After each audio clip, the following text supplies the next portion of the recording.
بسم اللہ الرحمن الرحیم. جناب رانا عظیم صاحب، آپ کا شکریہ. آج آپ نے مجھے دعوت دی اپنی فنکشن پہ PFUG کے. میں آج بات کروں گا ایک پاکستانی شہری کے ہوتے ہوئے، کہ پارٹی کا چیئرمین ہوتے نہیں، پاکستان ایک شہری کی طرح. دیکھیں، میں ایوب خان کے دور میں بڑا ہوا. جب ہم اسکول میں تھے تو ایوب خان کا دور تھا، اور ہم نے کبھی جمہوریت نہیں دیکھی تھی. تو جب میں پہلی دفعہ کرکٹ کھیلنے گیا انگلینڈ، اور پھر میں ادھر پڑھائی کی، پھر میں نے کوئی 18 سال پروفیشنل کرکٹ کھیلی وہاں. تو میں نے پہلی دفعہ وہ جو سسٹم ہم نے اپنایا ہوا ہے، ویسٹ منسٹر ڈیموکریسی پاکستان میں جو ہم نے اپنایا ہوا ہے، وہ میں نے پہلی دفعہ جب 18 سال کی عمر میں گیا تو میں نے وہ سسٹم دیکھا، اور وہ میں نے سسٹم اندر سے دیکھا. یونیورسٹی میں بھی میں نے پولیٹکس پڑھی، اور جب میں نے وہ سسٹم کو اندر سے دیکھا اور سمجھا ان کا کہ کیوں ان کی پارلیمنٹری ڈیموکریسی کامیاب ہے، تو میں دو نتیجوں پہ آیا. دو وجہ ہیں، دو بنیادی فاؤنڈیشنز جن کے اوپر ان کی جمہوریت کھڑی ہے اور ان کا ملک کھڑا ہے. Number 1، rule of law. جب برطانیہ کے اوپر پورا ہٹلر کا آنسلاٹ تھا، تو چرچل کے پاس لوگ گئے کہ جی ہمارا ملک بچ جائے گا. اس نے بجائے جواب دینے کے لیے کہ ہماری فوج کتنی تکڑی ہے، اس نے کہا ہماری عدالتیں انصاف دے رہی ہیں. اگر ہماری عدالتیں انصاف دے رہی ہیں، ہم کبھی تباہ نہیں ہو سکتے. اور دوسرا، ان کا جو مورل سٹینڈرڈز اور مورل ویلیوز ہیں، جو ان کے اخلاقیات ہے، وہ ایک بہت جو لیڈرشپ کی ایک بڑی معیار کی ہے. سو یہ دو چیزیں تھیں جو دونوں میں نے پاکستان کے اندر نہیں دیکھی. نہ یہ رول آف لا تھا، اور جو ہماری اشرافیہ کی جو اخلاقیات تھی، اس کی بڑی نچلی سٹینڈرڈ تھی اور وہ گرتی گئی. یہ دو چیزیں تھیں. اور تیسری چیز تھی فریڈم آف ایکسپریشن. یہ جو آج ہم ادھر کھڑے ہیں، ادھر ایک ہائیڈ پارک کارنر ہوتا ہے، ابھی بھی ہے. تو وہاں کوئی بھی سنڈے کو چلا جائے، وہ جو کھڑا ہوتا تھا وہ جا کے جو مرضی بولنا چاہتا تھا وہ بولتا تھا. لیکن اگر آپ پبلکلی کسی بھی انسان کو سلانڈر کریں، یعنی اس کے کردار کشی کریں، تو جتنے اسٹرکٹ قانون وہاں تھے، میں وہ ایک کیس لڑا ہوں انگلینڈ کا، وہ 3 ہفتے front page headline case تھا.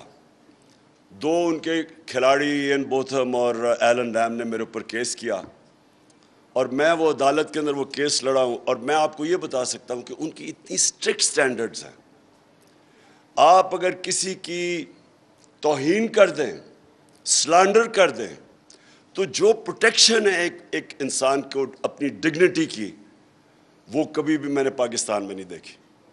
سو پہلے میں آپ کو بیس کر دوں کہ جو میرا ایکسپیرئنس تھا جمہوریت کا، freedom of expression, rule of law, فلاحی ریاست، وہ میں نے ساری برطانیہ کے اندر دیکھی.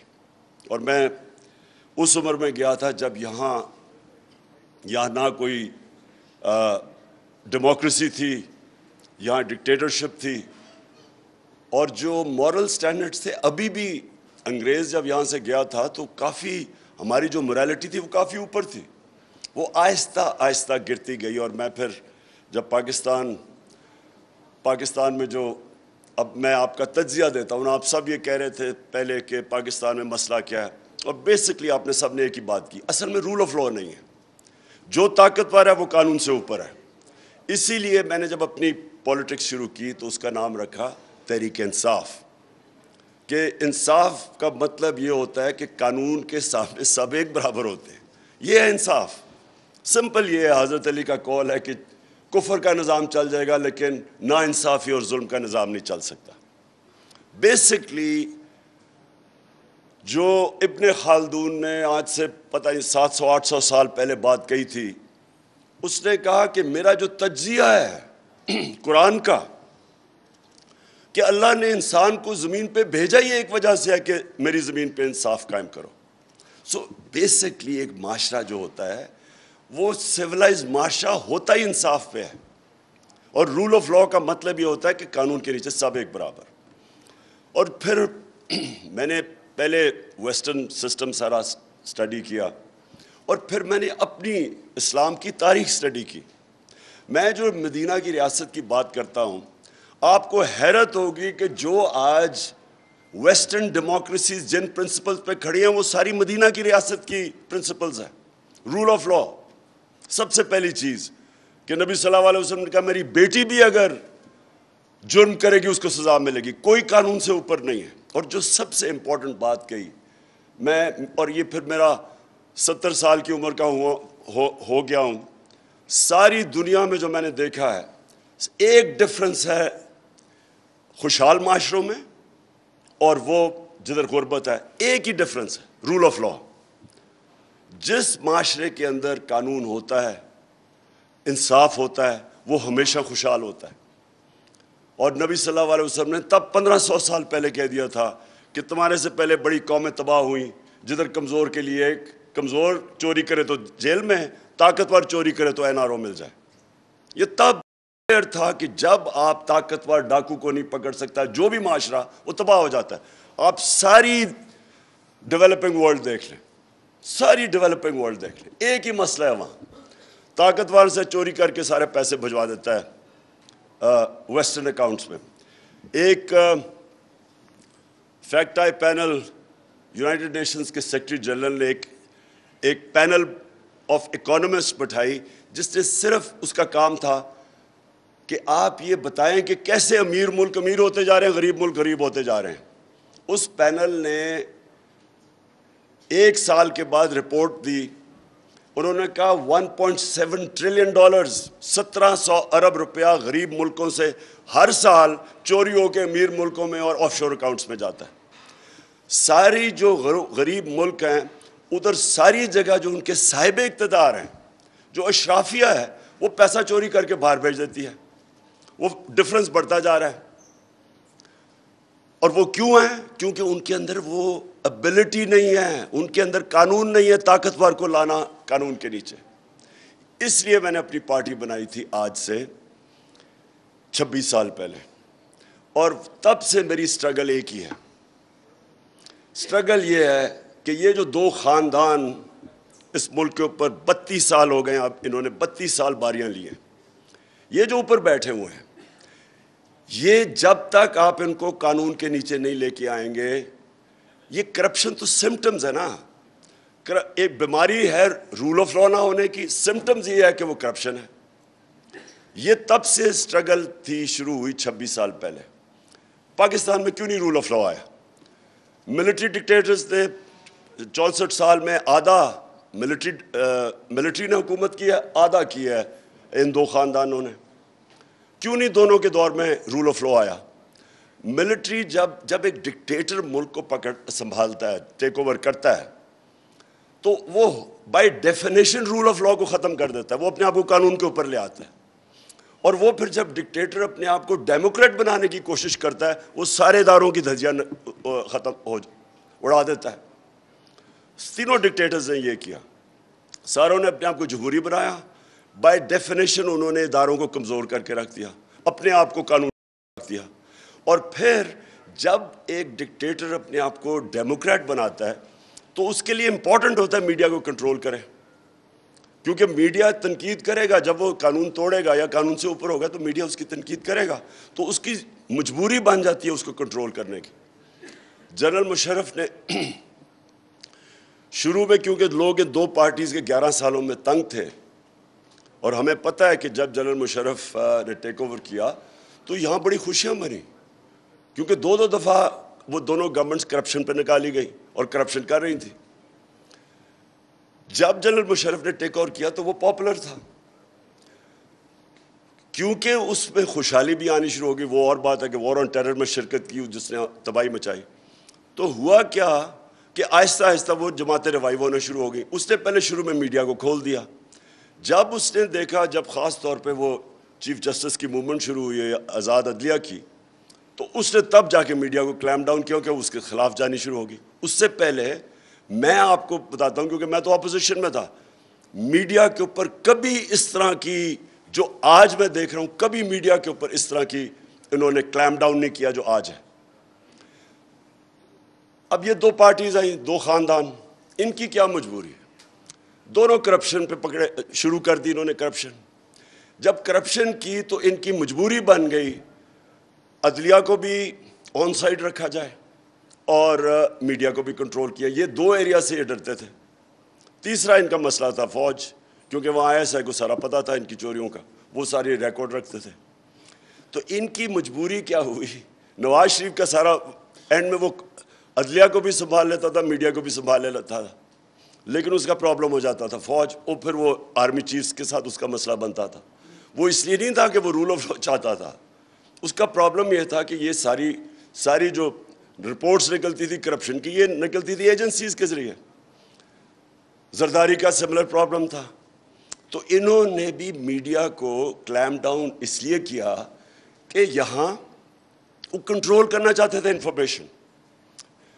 میرے اوپر نجم سیٹھی نے, جب میں پاور میں آیا تو اس نے میرے اوپر الزام لگایا, دو اس کے الزام لگائے. میں عدالت میں چلا گیا, 3 سال ایز پرائم منسٹر مجھے تو کوئی ریلیف نہیں ملا. نواز شریف کے اوپر اس نے جب 97 یا 98 میں الزام لگایا, اس نے اس کو 3 دن بند کر کے مار پڑوائی. فرق کیا تھا؟ فرق یہ تھا کہ میں جب بنا تو مجھے کوئی میڈیا سے کبھی خطرہ نہیں تھا. میں یہ آپ دوں کہ جب میں پرائم منسٹر بنا, مجھے تو میڈیا سے کبھی ڈر نہیں تھا. اور آپ اگر اٹھا کے دیکھیں جتنی تنقید مجھے 3.5 سال سے میڈیا سے ہوئی, کسی پرائم منسٹر کو نہیں ہوئی ایسی تنقید. میں نے تو کبھی کوشش نہیں کی میڈیا کو پیسے کھلانے کی. میں نے ایک میڈیا کے اوپر کبھی کسی کے اوپر ایکشن, سوائے نجم سیٹھی کیونکہ اس نے ذات پہ مجھے اٹیک کیا تھا, اس کے اوپر عدالت میں گیا, میں نے ایک میڈیا کے اوپر کوئی ایکشن نہیں لیا. یہ شیرین کو پتہ ہے کہ کئی دفعہ 3-4 دفعہ ہوا ہے میرے خیال میں, ہمیں کیبنٹ میں جب میٹنگ پہ آئے پتہ چلا جی کسی کو اٹھا لیا ہے جرنلسٹ کو, وہ میرے انسٹرکشنز کے اوپر کبھی کسی کو نہیں اٹھایا. پرابلم کچھ اور تھا, اور وہ میں آپ کو بھی ذرا پہلے میں آپ کو بتاتا ہوں کہ میرے 3.5 سال میں نے کیا چیز دیکھی اور آگے وے فارورڈ کیا آج پاکستان کا. یہ بڑا کرٹیکل ہے کہ ہم ریئلائز کریں کہ ہم آج کدھر کھڑے ہیں اور ہم اب آگے کیسے جا سکتے ہیں. ہوا کیا کہ پرابلم مجھے صرف ایک تھا, سلانڈر کا. یعنی جب فیک نیوز ہوتا تھا, میرے کئی منسٹرز کے اوپر آ گیا جی کیا انہوں نے ٹیکس چوری کیا یا کچھ کیا, تو جس منسٹر کی بھی مجھے پتہ چلتا تھا کہ اس کے اوپر کوئی خبر آئے, میں امیجیٹلی اس کو واٹس ایپ کرتا تھا اور میں کہتا تھا اب اس کو اپنے آپ کو ڈیفینڈ کرو کہ بتاؤ کہ کیا ہوا. تو وہ پتہ منسٹر ایونچولی, اور 2 کا مجھے پتہ ہے, انہوں نے پتہ کہ فیک نیوز تھی. اب دیکھیں اگر گورنمنٹ میں آپ بیٹھے ہوئے ہیں, آپ کوشش کر رہے ہیں کہ کلین گورنمنٹ دینے کے لیے, اور جب ایک کوئی فیک نیوز اس کے اوپر آ جاتا ہے, انٹیگریٹی گورنمنٹ, ایک منسٹر کے اوپر جب کوئی کہتا ہے نا کہ اسے ٹیکس نہیں دیا, گورنمنٹ کی انٹیگریٹی افیکٹ ہوتی ہے. میرا صرف مسئلہ یہ تھا کہ جو کسی بھی ویسٹرن ڈیموکریسی کے اندر, کیونکہ میں برطانیہ کو تو جانتا ہوں بڑی اچھی طرح, ہمارے 2 ایک وزیر تھا اور ایک ہمارا ایک پارٹی کا آدمی تھا, دونوں کے اوپر جب سلانڈر ہوا انہوں نے لنڈن میں جا کے کیس کیا اور ان کو ڈیمیجز ملے. پاکستان میں کچھ رسپانس نہیں ملتا تھا, نہ کسی کو فکر ہے, نہ کوئی ڈرتا ہے یہاں. تو دیکھیں 2 مختلف چیزیں, ایک ہے freedom of expression. Freedom of expression کے بغیر دنیا میں کوئی انسانی معاشرہ پروگریس نہیں کر سکتا. لیکن جو ہر چیز کی لمٹ ہوتی ہے, ایک آپ لائن کراس کریں جدھر آپ کسی کو بلیک میل کریں, اس کی توہین کریں, اس کے اوپر فیک نیوز بنائیں, اس کی انٹیگریٹی کے اوپر, اور وہ گورنمنٹ میں بیٹھا ہوا ہے, تو اس کے بعد ریکورس ہونا چاہیے ان کو اپنے آپ کو ثابت کرنا کہ اور دوسرے کو سزا ملنی چاہیے اس پر, جو کہ برطانیہ میں ہے. جو میں کیس لڑا تھا اس پہ اتنا بڑے ڈیمیجز انوالوڈ تھے کہ اگر وہ میں کیس ہار جاتا تو کمپلیٹلی بینکرپٹ ہو جانا تھا. اتنا خوف ہے وہاں کہ آپ کوئی بھی میڈیا کے اوپر ایسی بات نہ کریں جو آپ ڈیفینڈ نہ کر سکیں, کسی کی توہین نہ کریں. سو دو مختلف, ایک فریڈم آف ایکسپریشن ہے, ایک رائٹ ٹو ڈگنیٹی ہے ہر شہری کا. تو میرا صرف جو بھی یہ پیکا کے اوپر جب مجھے بات چیت ہو رہی تھی, کیونکہ ایک اور ایلیمنٹ آ چکا ہے اب, اور وہ ہے سوشل میڈیا. سوشل میڈیا کے اوپر کئی دفعہ اتنا گند آ رہا تھا, یعنی ایسی غلیظ چیزیں آ رہی تھیں. اب اس کے اوپر پروٹیکشن چاہتے تھے ہم, تو ہمارا تو انٹرسٹ وہ تھا کہ, اور بائی دا وے یہ ہمارا ایشو نہیں ہے, ساری دنیا کے اندر, کیونکہ سوشل میڈیا نیا فینومینا ہے, ساری دنیا کے اندر ڈیبیٹ چل رہی ہے کہ اس کو آپ نے کیسے چینلائز کرنا ہے. اس کو برطانیہ کے اندر اب بڑے اسٹرکٹ لاز ہیں سوشل میڈیا کے اوپر, بالکل وہی قانون ہے جو کہ عام میڈیا کے اوپر ہے, وہ کر سکتے ہیں. ہمارا ابھی یہ سارا ایک فلوئڈ سچویشن ہے. سو فریڈم آف ایکسپریشن, میں پھر سے آپ کو کہتا ہوں کہ معاشرے کے اندر جب تک ایک تعمیری کرٹیسزم نہ ہو, ایک میں گورنمنٹ میں بیٹھا ہوا تھا, کئی دفعہ جب تنقید ہوتی تھی تو بڑا ہمیں فائدہ ہوتا تھا اس تنقید سے. وزیروں کو میں پوچھتا تھا کہ یہ تمہارے اوپر آئی ہے, تمہاری وزارت پہ آئی ہے, یہ فائدہ کرواتے ہیں, یہ ہمارے ایک واچ ڈاگ ہے. لیکن کئی دفعہ, اب میں آپ کو اب بتاؤں, ہم جا رہے چائنا, پاکستان بینکرپٹ تھا, شروع میں آیا, ہمارے پاس 2-3 ہفتے 4 ہفتے کی ایکسپورٹ کا ریزروز رہ گئے تھے. تو جب چائنا جانے لگے, اور چائنیز کی بڑی ان کی ایک اسپیشل, ان کی عجیب سائیکی ہے, وہ بڑے سینسٹیو لوگ ہیں. چائنا صبح جانے لگا تو 2 مین پیپرز کے فرنٹ پیج پہ لکھا ہوا ہے کہ Imran Khan decides to review CPEC. اب دونوں headline, major headlines تھی. جیسے ہی وہاں پہنچے, وہاں ایمبیسڈر خاتون مجھے ملنے آئیں, انہوں نے کہا ہمیں اتنا مسئلہ بڑا ہے. چائنیز ہوم منسٹری نے, انہوں نے ہمیں بلا کے پوچھا کہ یہ کیا مطلب تمہارا. وہ بالکل ایک دن تو ان کو ٹھیک کرنے میں لگا کہ یہ فیک نیوز ہے. سو میرا صرف یہ مسئلہ تھا کہ ایک آگے ملک کا مسئلہ, اکنامک سچویشن بڑا مشکل تھا, اس کے بعد ایڈیشنلی یہ فیک نیوز ہمارے لیے مشکلیں پیدا کر. ایک دفعہ آ گیا جی IMF سے سمجھوتا ہو گیا کہ روپیہ 184 پہ پہنچ جائے گا, ان دنوں میں روپیہ 140 پہ تھا. تو ایک دم جب اسپیکولیشن شروع ہو گئی مارکیٹ میں, روپے پہ پریشر پڑ گیا. پہلے ہی ریزروز نہیں ہمارے. میں ان چیزوں کی بات کر رہا ہوں کہ یہ ادھر یہ جو بیلنس ہے یہ بڑا امپورٹنٹ ہے. لیکن فریڈم آف ایکسپریشن, نہ مجھے کبھی کسی سے ڈر تھا کہ میری کوئی چوری کسی نے پکڑ, کہ مجھے ڈر ہے کہ میری چوری یا کرپشن صاحب نے لے آئے گا. میں انکریج کرتا ہوں کہ اگر کسی بھی ہماری ڈپارٹمنٹ میں, منسٹری کے اندر کرپشن ہے تو بتاؤ, کیونکہ اگر میں چوری نہیں کر رہا تو میں کسی کو کیوں کرنے دوں گا. تو ہم نے تو میڈیا سے تو ہمیں کوئی خوف نہیں تھا.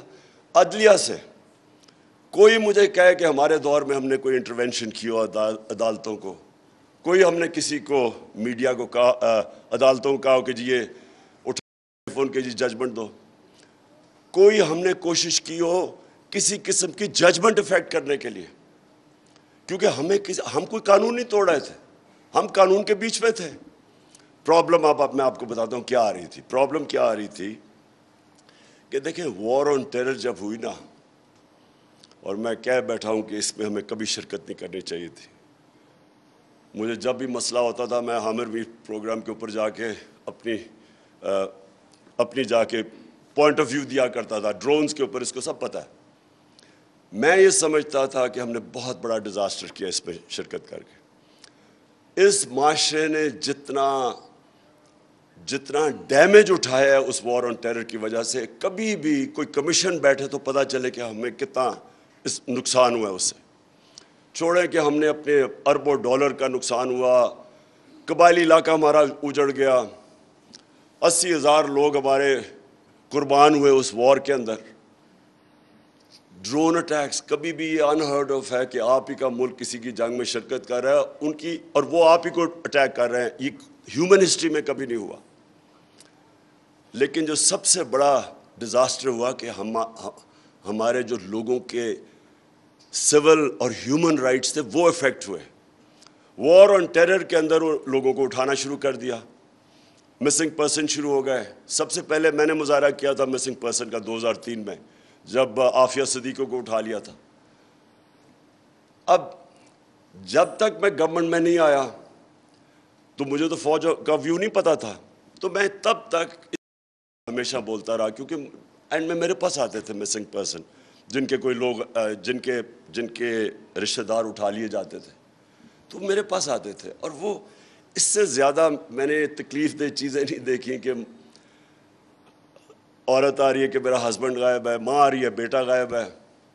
اس طرح کے جو درد بھرے سینز میں دیکھتا رہا. اس کے گورنمنٹ میں آئے, اور یہ جو آپ نے پتہ چلا کہ کئی دفعہ لوگوں کو اٹھا لیا جاتا تھا ہمارے دور پہ, وہ ہم اسی کے وہ نیشنل سیکیورٹی کے اندر وہ آ جاتا تھا. ہم جب میری جنرل باجوہ سے بات چیت ہوئی اس کے اوپر, جنرل فیض تھے تب ISI, میں تب بات کرتا تھا مسنگ پرسنز کے اوپر. میں نے بڑی دفعہ بات کی. ایک تو انہوں نے کافی لوگ چھوڑے, لیکن وہ کہتے تھے جی پرابلم میں کدھر آ رہا ہے, عدلیہ کا. اگر ایک ٹیررسٹ کو ہم دیتے ہیں عدالتوں میں, اس کا ثابت کرنا بڑا مشکل ہے کہ وہ واقعی وہ اس نے وٹنسز کدھر سے آئیں گے. اور پھر امریکہ کا, انگلینڈ کا مثال دی جاتی تھی کہ انہوں نے جب یہ وار آن ٹیرر کے دوران اپنے ملک میں بھی انہوں نے جس طرح لوگوں کو پکڑا, وہ اور بات ہے کہ تقریباً زیادہ تر مسلمانوں کو ہی وہ پکڑتے تھے اور ان کے رائٹس انہوں نے ختم کر دیے. لیکن وہ ٹیررزم ایک ایسی چیز ہے کہ اس کے لیے مشکل پڑ جاتا تھا ان کو عدالتوں کو ثابت کرنا.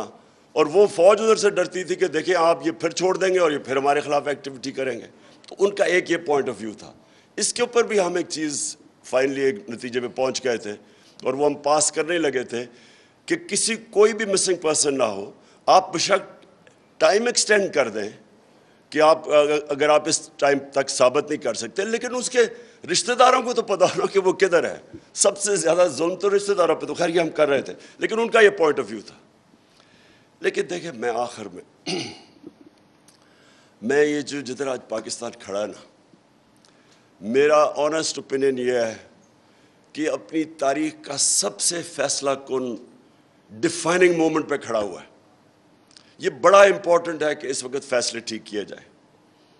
دیکھیں سب سے پہلے تو یہ کہنا کہ یہ سازش تھی یا مداخلت تھی, اس سے زیادہ یعنی ایک باہر ایک انڈر سیکرٹری امریکن ایک پاکستانی ایمبیسڈر سے میٹنگ میں ایک کھلی دھمکی دیتا ہے, اور وہ ریکارڈڈ ہے, منٹس ہیں اس کے, وہ ہمیں سائفر بھیجتا ہے اسد مجید, میں پڑھتا ہوں, اور وہ کہہ رہا ہے ہمارے امبیسڈر کو کہ اپنے پرائم منسٹر کو اگر آپ نے عمران خان کو نہ ہٹایا, میرا نام عمران خان کو اگر آپ نے نہ ہٹایا تو پاکستان کو بڑی مشکلوں کا سامنا کرنا پڑے گا, لیکن اگر ہٹا دیا تو ہم معاف کر دیں گے.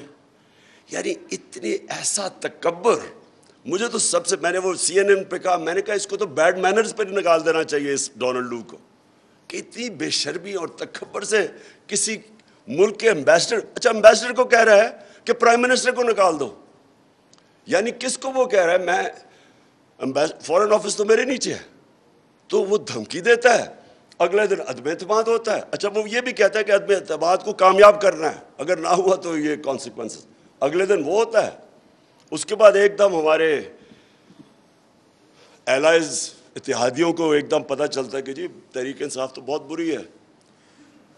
اب یہ جو آخری 2 سال پاکستان اکنامک فیز کے اندر ڈاکیومنٹڈ ہے کہ 17 سال میں سب سے بہترین ڈیولپمنٹ ہوئی آخری 2 سال میں, یہ گورنمنٹ کی economic survey, Pakistan economic survey کے اندر. تو وہ جو سب سے بہتر سال تھے, اکانومی گرو کر رہی ہے 5.6 اور 6% پہ 17 سال کے بعد. اور وہ مشرف کا دور تھا جب باہر سے ڈالرز آ رہے تھے پاکستان میں. ہم نے جب ان کی جنگ میں شرکت کی تو کھلا کریڈٹ ملا پاکستان کو, تب تھا. تو کرونا کے باوجود ایک اکانومی اوپر جا رہی ہے اور سسٹینیبل گروتھ پہ کہہ رہا ہے IMF پاکستان جا رہا ہے. اور اس وقت ایک دم اتحادیوں کو یاد آتا ہے کہ یہ تو بہت بری گورنمنٹ ہے. پھر ہمارے جو لوگ, اب یہ سوچیں کہ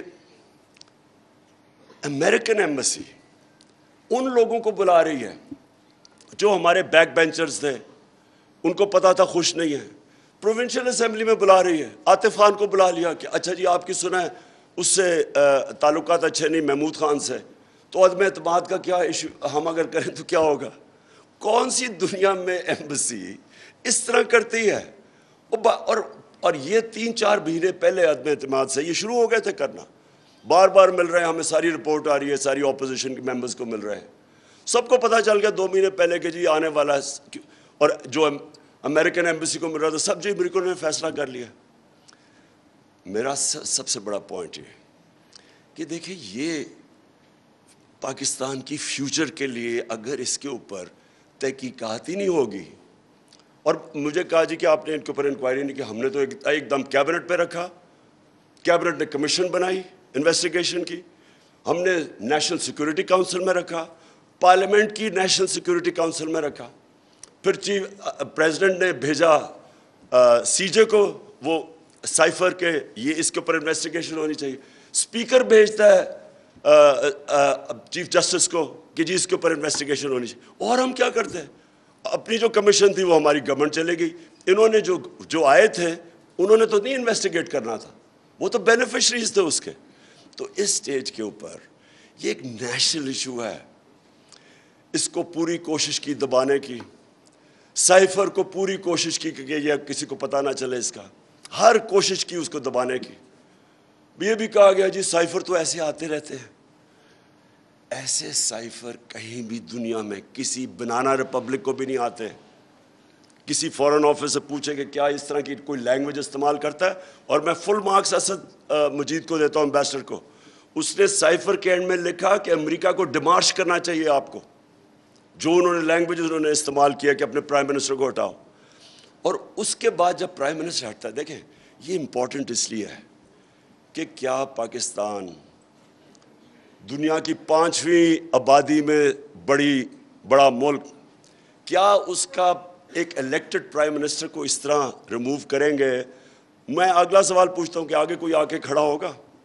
کوئی بھی آگے آ کے پرائم منسٹر کو دھمکی ملے گی, کیونکہ یاد رکھیں مشرف اپنی کتاب میں لکھتا ہے کہ مجھے رچرڈ آرمیٹیج نے کہا کہ we will bomb you into stone age. ایک ریزن دیتا ہے کہ ہم ان کی جنگ میں اس طرح گئے ہیں. تو کون کھڑا ہوگا؟ کبھی کسی نے سیس کیا کہ اس دھمکی پہ, اور جب ہم کی جنگ میں شرکت کی, کبھی کوئی کمیشن بیٹھی ہے پتہ چلا ہے کہ پاکستان کو کتنا نقصان ہوا ہے؟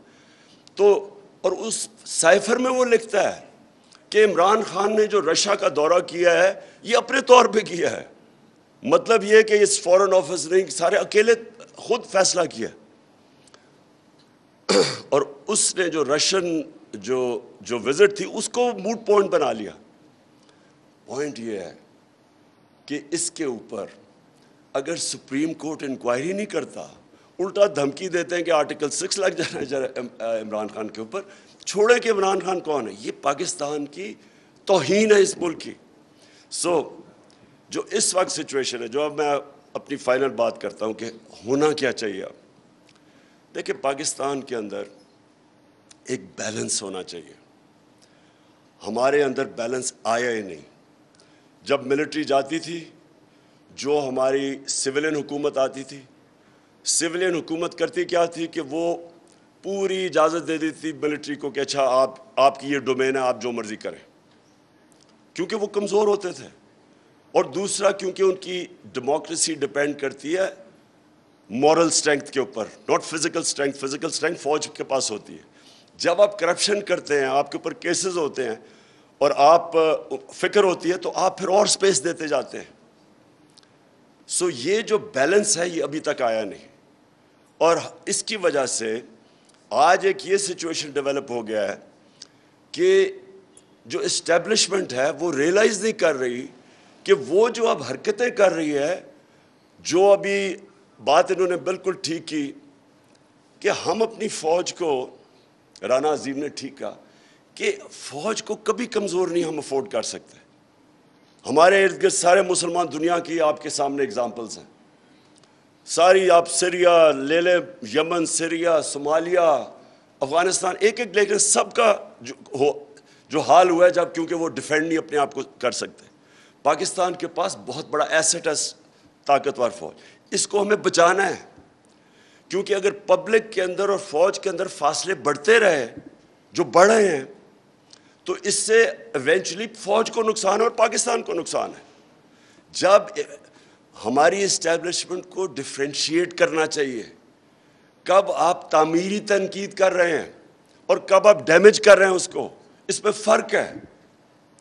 جب آپ ان کو یہ کہتے ہیں کہ آپ جب ایک اسٹیبلشمنٹ کے فٹ پرنٹ اس طرح آ جاتا ہے کہ صحافیوں کو پکڑ پکڑ کے آپ یہ کر رہے ہیں, اور جو تھوڑی سی بھی آپ سمجھیں کہ تنقید ہوئی ہے فوج کی تو آپ نے ایکشن لے لیا, یہ نقصان دہ رہا ہے ہماری فوج کو, اس سے فائدہ نہیں ہو رہا, انفارمیشن رک نہیں سکتا.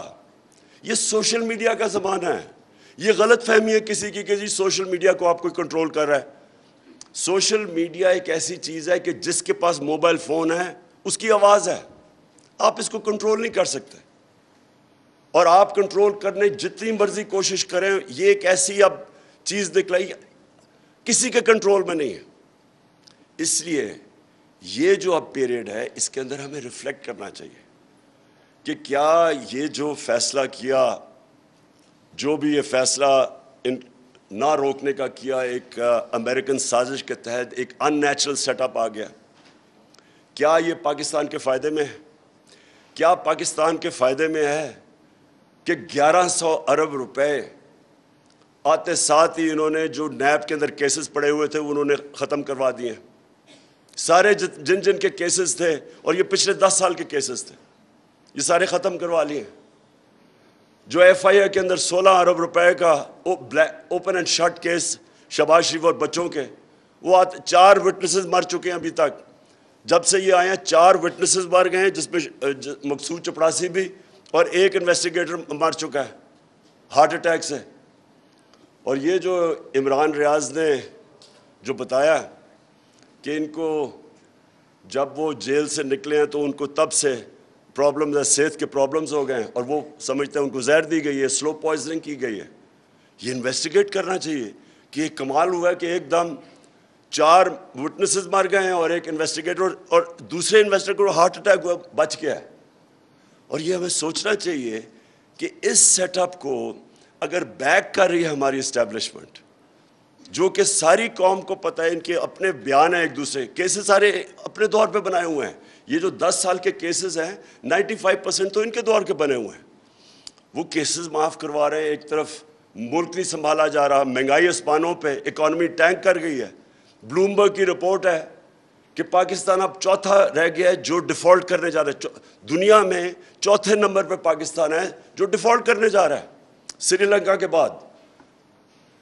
تو کوئی سوال یہ پوچھے کہ یہ جو سارا ہوا ہے, یہ جو فیصلہ کلیئرلی ایک بند کمروں میں جو بھی فیصلہ ہوا ہے بیک کرنے کا انہیں, کیا یہ پاکستان کا فائدہ ہے؟ اور اس کو ایک اس کرپٹ سیٹ اپ کو بیک کرنے میں کیا نظر نہیں آ رہا ہے اسٹیبلشمنٹ کو کتنا نقصان ہو رہا ہے ان کو؟ اور کیا یہ ٹھیک کام کر رہے ہیں؟ کس نے فیصلہ کیا ہے کہ یہ فیصلہ ٹھیک تھا؟ بند کمروں میں فیصلے ہو جاتے ہیں, پلان اے بنتا ہے, پھر فیصلہ کب پلان بی بنتا ہے وہ بند کمروں میں ہی فیصلہ ہو جاتا ہے. اب پلان سی کیا ہوگا وہ بھی بند کمروں میں ہوگا. جب آپ کے فیصلے اس طرح ہوتے ہیں کیسے ہو سکتا ہے کہ وہ آپ کے فیصلے ٹھیک ہو؟ یہ جو اس طرح کے فیصلے ہوتے ہیں, کیونکہ ہم اسٹیبلشمنٹ کی بات کر رہے ہیں, دنیا کی تاریخ کی اپنے وقت کی 2 سب سے بڑی سب سے طاقتور فوجیں, ایک ہٹلر کی اس وقت 1941 میں سب سے طاقتور دنیا کی فوج تھی, اور دوسری نپولین کی. دونوں فوجیں تباہ ہو گئیں روس کے اندر. کیسے تباہ ہوئی؟ روس کی انہوں نے جب اٹیک کیا تو سردی آنی شروع ہو گئی. بڑے لوگوں نے سمجھایا, اپنے جنرلز نے, اپنے ٹاپ کو جو 2-3 تھے, لیکن ڈرتے تھے. نپولین کا بھی بہت بڑا اسٹیچر تھا اور ہٹلر سنتا ہی نہیں تھا. انہوں نے سمجھایا کہ جی سردیاں آ رہی ہیں. جو یو ٹرن کرنی چاہیے تھی, بائی دا وے یہ جنرلز کے لیے, لیڈرز کے لیے یو ٹرن بہت ضروری ہوتی ہے,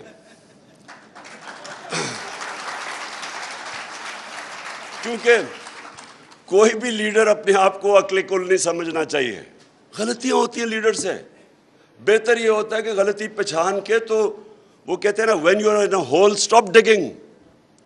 آپ کو پتا ہونا چاہیے کہ یہ اب میرے سے غلطی ہوگی ہے تو اب واپس آ جائیں.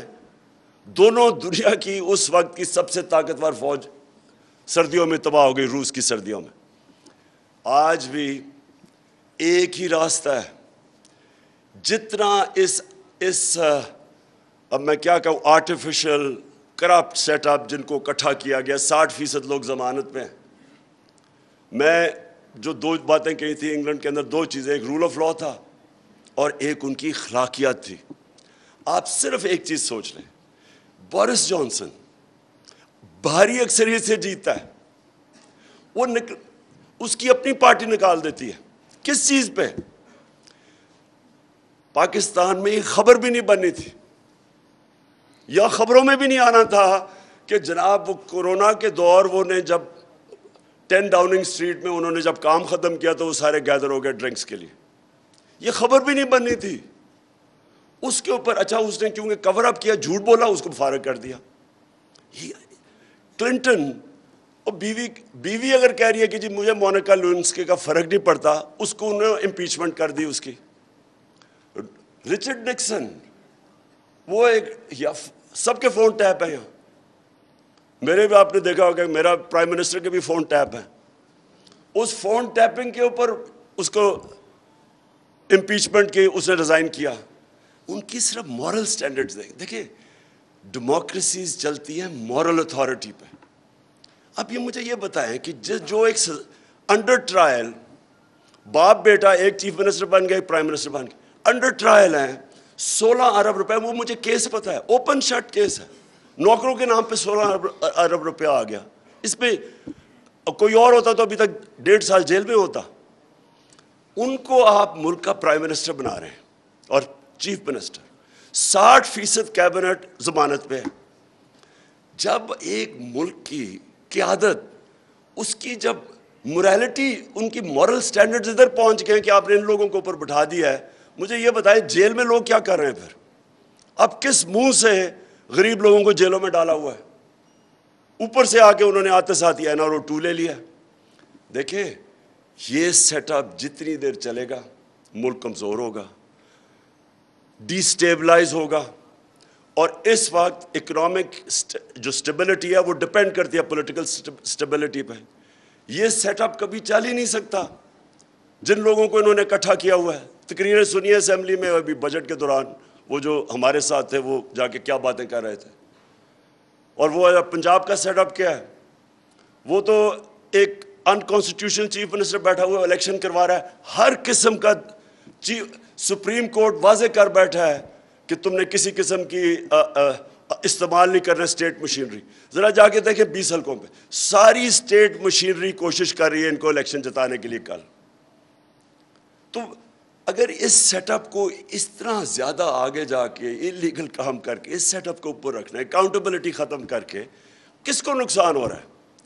سارا ایونچولی سارا قوم دیکھ رہی ہے اسٹیبلشمنٹ کی پاور ان کے پاس ہے, ساری قوم ادھر دیکھ رہی ہے.